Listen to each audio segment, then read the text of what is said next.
Спящата красавица. Имало едно време един крал и една кралица.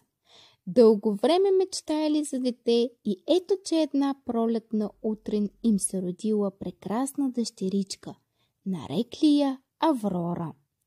Кралицата поканила на кръщенето всички добри феи от царството.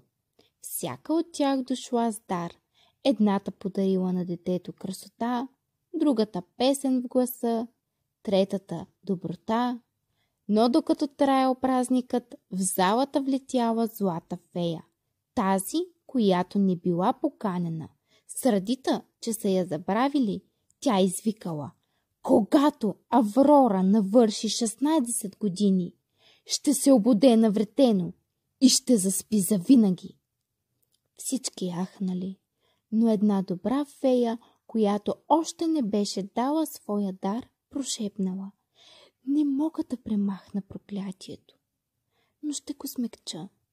Тя няма да умре, а ще заспи дълбок сън и само истинска целувка от сърце ще я събуди. Кралете заповядали всички вретена в царството да се изгорят. Годините минали, Аврора пораснала, красива, мила, обичана от всички. Но в деня, когато навършила 16, тя се разхождала из замъка и в една висока кула открила старица с вретено. Какво е това? Попитала Аврора и докоснала иглата. В същия миг тя се строполила и заспала дълбоко.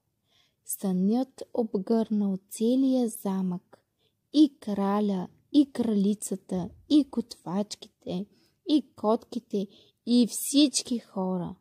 Творецът бил обраснал страни и забравен от света. Много години по-късно млад принц чул легендата за спящата красавица. Отишъл, пробил си път през кастелаците, през шиповете и намерил Аврора и я целунал. Очите й се отворили, всички в замъка се събудили, сякаш само една нощ е минала. А принцът и Аврора се влюбили, оженили се и заживели щастливо, без повече проклятия.